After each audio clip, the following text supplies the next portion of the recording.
Bom, em primeiro lugar, quero agradecer muito a todos vocês, dar boas-vindas para quem não é do Maranhão, todos aqueles que nos visitam. Cumpro esse dever com muito gosto, porque são amigos, companheiros, companheiras de caminhada. Muito obrigado para todos vocês que vieram de outros estados nos visitar, acompanhar, debater e nos ajudar nesse diálogo aqui. Quero saudar muito especialmente os companheiros que dividem o painel conosco, os companheiros Haddad, Clécio, Edmilson e também, claro, o mestre Paulo Henrique e a Renata. Cumprimentar todos vocês, eu vou fazer uma abordagem que eu escolhi sobre o que eu imagino que são os embaraços para uma política de comunicação no governo contra-hegemônico, nesta quadra histórica, nessa determinada conjuntura que nós vivemos. E eu escolhi três pontos, três constrangimentos que eu acho que são muito atuais para entender o que dificulta e o que, ao mesmo tempo, deve ser levado em conta quando se planeja uma política de comunicação.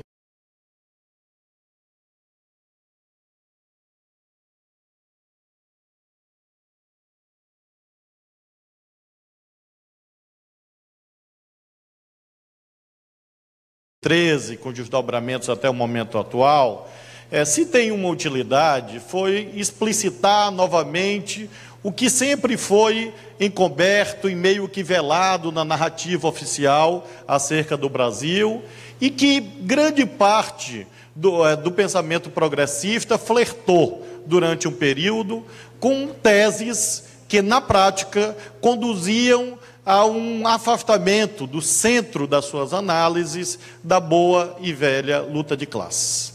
Acho que esta crise atual que nós atravessamos serviu para atualizar a compreensão do pensamento progressista e da sociedade de um modo geral, que, de fato, nós temos interesses conflitantes, que se organizam e que se manifestam e que lutam de várias formas, em várias arenas, por vários instrumentos.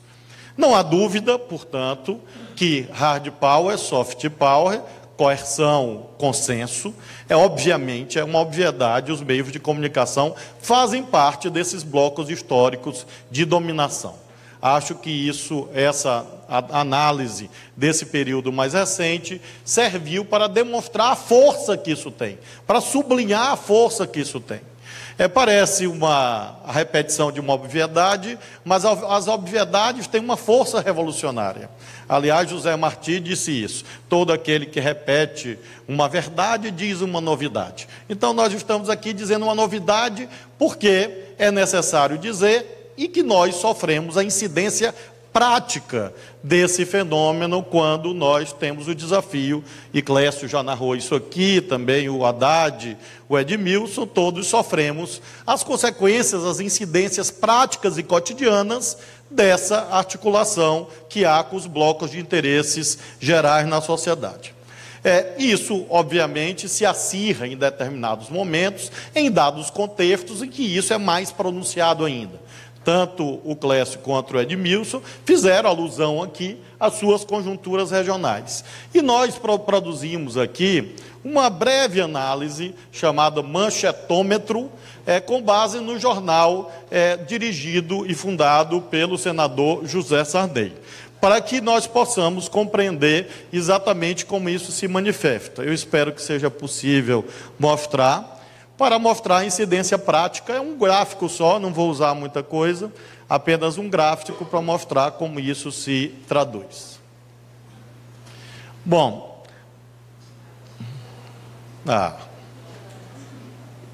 mostra só de 2000, está dando para segurar, se der para segurar de algum jeito já ajuda. Bom, eu vou mostrar, só baixa um pouquinho se tu conseguir, pronto, aí já é suficiente, pronto, aí está ótimo, segura aí. Veja o ano de 2014, o último ano do governo anterior, liderado pela ex-governadora Rosiana Sarney. Se nós pegarmos as manchetes do jornal Estado do Maranhão, 66% das manchetes foram positivas em relação ao governo do Estado. 5% negativo e 29% neutro. Nos neutros estava assim: Botafogo empata com o Flamengo. Eram esses os neutros. Notícia de esporte, essas coisas. O Flamengo ganhou, eu sei, mas eu estou mudando a manchete aqui. Como eles fazem lá, eu já estou fazendo aqui. Agora vejam que o Maranhão, no dia 1º de janeiro de 2015, sofreu uma transformação drástica. Vejam vocês. O que era positivo, 66%, virou em 2015 8% de manchetes positivas. E eu virei pior do que as 7 pragas do Egito, porque o negativo, que era 5%, que está aqui nesse cantinho, virou quanto? Volta lá o negativo. Virou para 53%. Por encanto, do dia 31 de dezembro para o dia 1º de janeiro, só tinha tragédia acontecendo no Maranhão. E 39% neutro era isso. Sampaio ganhou do Moto e assim sucessivamente. Não tinha nada a ver com política. Não era que era neutro em relação ao governo. Era porque não falava do governo miraculosamente. E vejam aqui embaixo que o nosso governo só piorou. Né? Não precisa mexer não, mestre. Deixa aí. Veja aqui embaixo, 2017. O positivo que começou 8, ainda tinha uma lua de mel comigo, né? Eles queriam testar se a mudança era para valer, se eu ia manter o dinheiro da Mirante, essas coisas. Aí, eles já viram que o negócio mudou, aí o positivo caiu para 3%. Então, daqui a pouco eu estou igual o Temer, eu estou devendo, né? Positivo, 3%. E o negativo...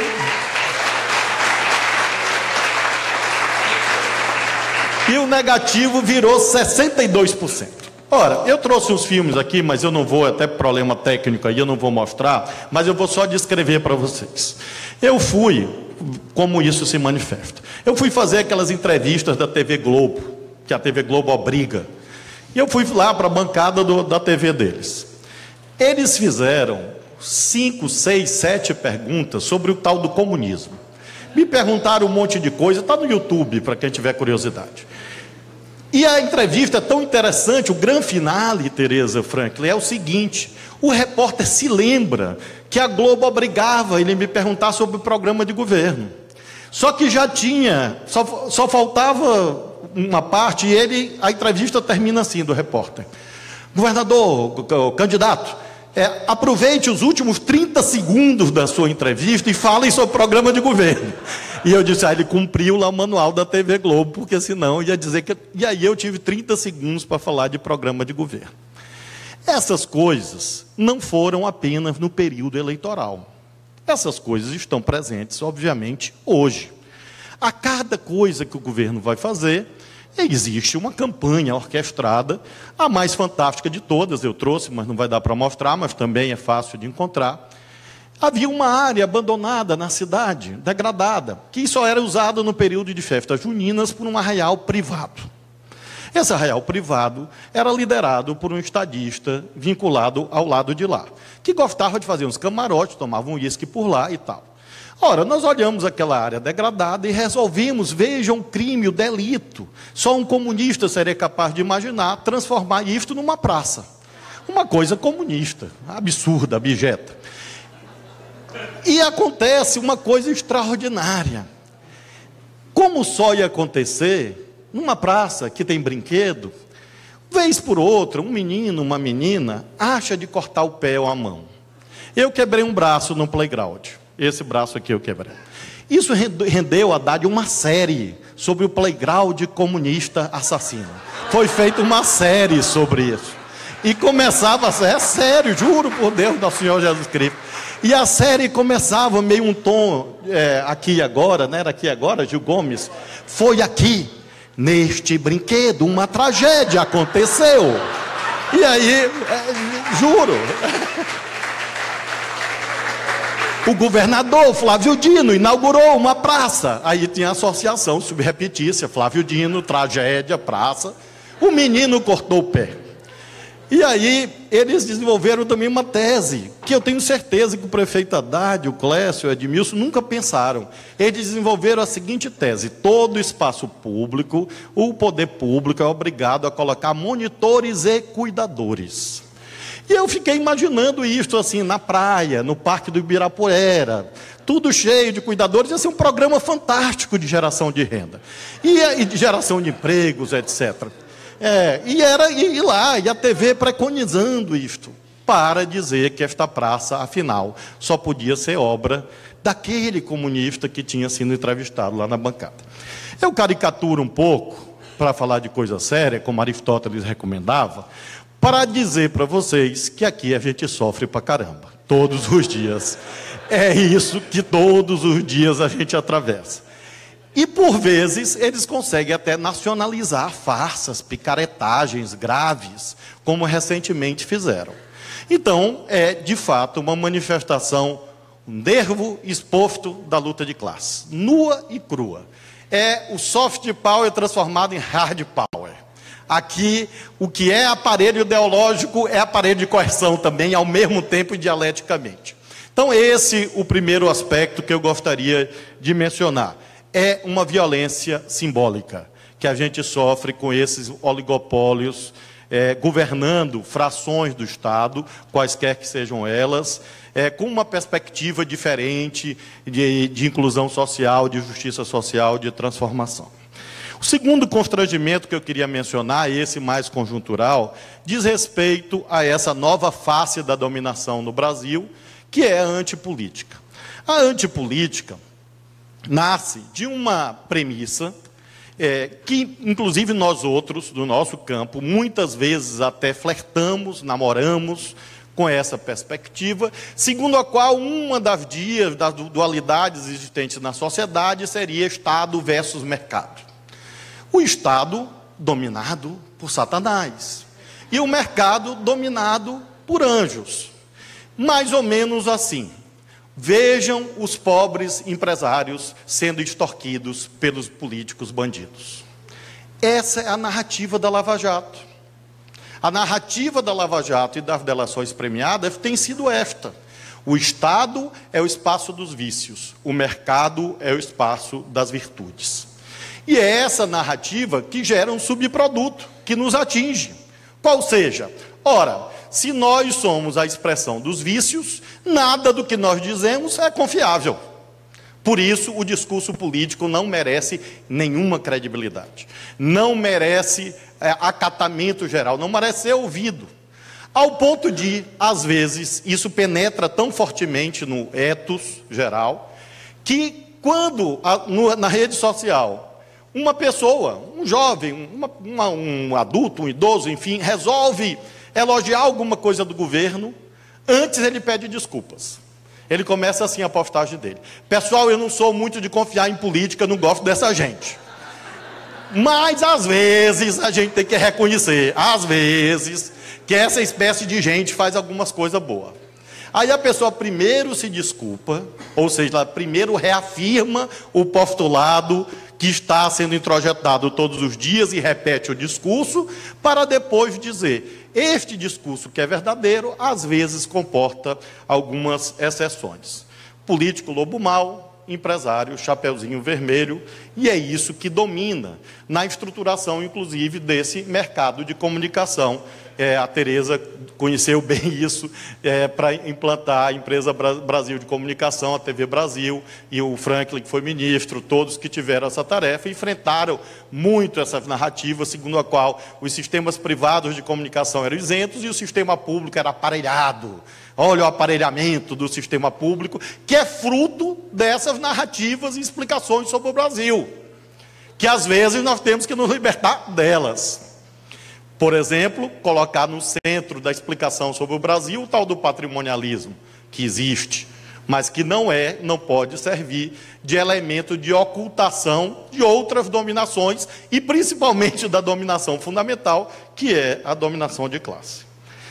O terceiro elemento, finalmente, que eu queria dizer, que eu acho que constrange a formulação de uma política pública de comunicação, constrange no sentido de que condiciona, e que a gente tem que levar em conta sempre, diz respeito a dois fenômenos que aparentemente não têm nada a ver um com o outro, têm matrizes diferentes, matrizes ideológicas, históricas diferentes, mas que para esses fins se complementam. Um é esse ultraliberalismo vulgar, que a burguesia brasileira resolveu aderir, que tem como totem o pato amarelo. Então, o ultraliberalismo é uma ruptura com a Revolução Francesa. Quer dizer, a burguesia brasileira resolveu, 200 e tantos anos depois, romper com a Revolução Francesa. Porque lá mesmo, todos nós sabemos, havia um tripé, uma tríade: liberdade, igualdade e fraternidade. A burguesia brasileira achou que esse negócio de fraternidade e igualdade estava fora de moda, que esse negócio não prestava para muita coisa, que isso aí tinha sido algum comunista que tinha metido lá na tal da Revolução Francesa, e que o negócio era a liberdade. E aí esse discurso da liberdade produziu esse ultra-individualismo. Esse ultra-individualismo que está tão enraizado no discurso, ou de que eu não pago impostos, porque eu não devo pagar impostos, ou que eu devo fazer o que eu quero, a hora que eu quero, porque eu pago meus impostos. Esse ultra-individualismo desligado de qualquer sentido, de telos de finalidade, de projeto, de sociedade, de coesão social, de justiça social, que se expressava das noções de igualdade e solidariedade. O outro fenômeno que acaba se somando a ele, as multiplicidades identitárias.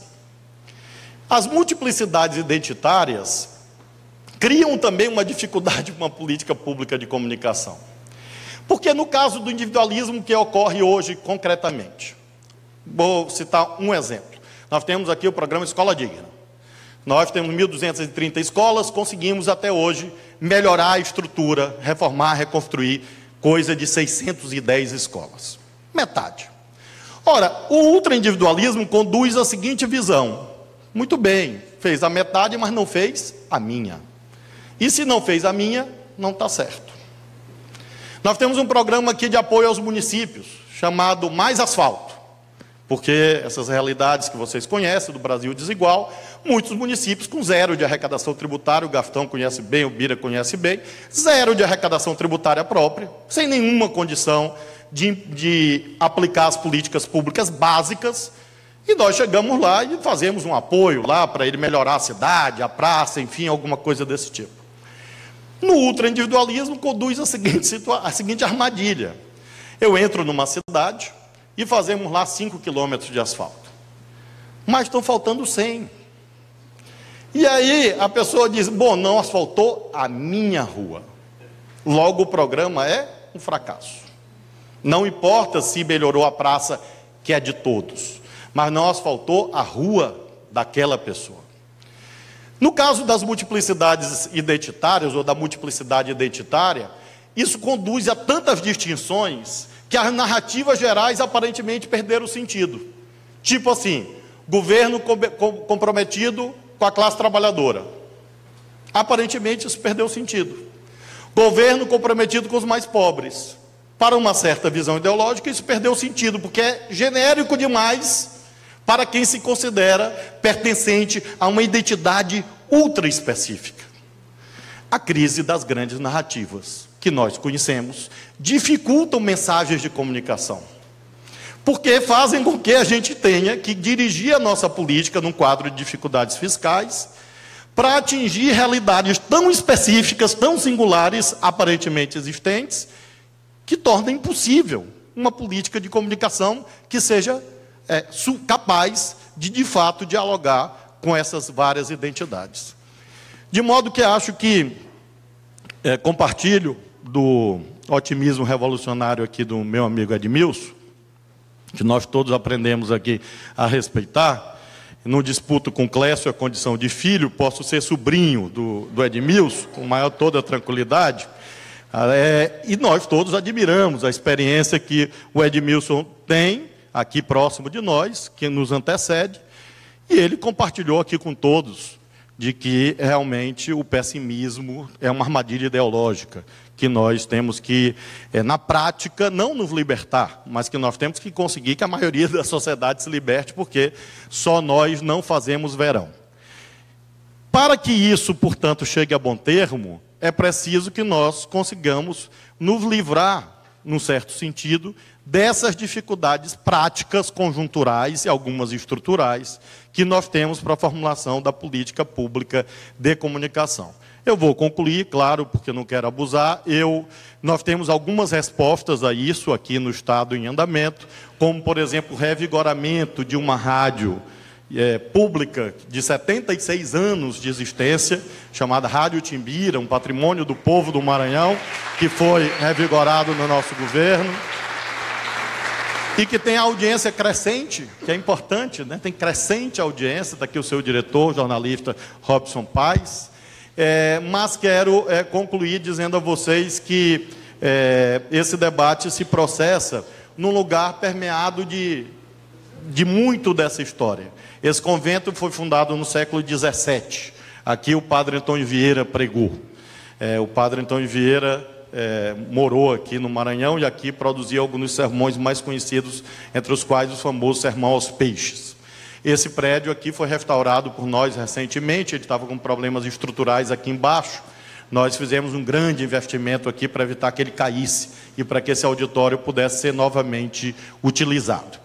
Esse convento aqui, todo esse patrimônio histórico existente aqui, fruto dessa herança colonial, da qual nós somos filhos e herdeiros, explica muito daquilo que o Brasil é efetivamente. Quando eu mostro ou tento apontar que determinadas características da dominação no Brasil acabam fazendo com que a gente compreenda como os meios de comunicação que deveriam se estruturar de um modo diferente no nosso país, adquire esse contorno tão nu e cru e ao mesmo tempo tão voraz, tão contundente, tão avassalador. Isso se explica por uma série de heranças que estão impregnadas nas ruas da Praia Grande de São Luís. A herança do colonialismo, do escravismo, da dominação, da concentração de riqueza na mão de poucos. São esses traços ideológicos que dificultam que as nossas experiências de governo possam ir adiante. Mas, ao mesmo tempo, é a luta dos negros, do Maranhão, a luta dos indígenas do Maranhão, que nos alimenta também nessa ideia de que, apesar dessas dificuldades inerentes a esse processo de luta e de diferenciação e de dominação, de hegemonia e de contra-hegemonia, há muito caminho para trilhar e há resultados. Vale a pena. Eu faço isso quase que como a vocês todos que aqui estão, com uma reflexão para mim mesmo. Apesar do massacre diário, vale a pena. Não é confortável. Quero dizer para vocês que não é. A minha pobre mãe, coitada, já tem quase 80 anos. Outro dia acordou 5 horas da manhã e sintonizou a rádio errada. Eles começaram às 5 horas da manhã.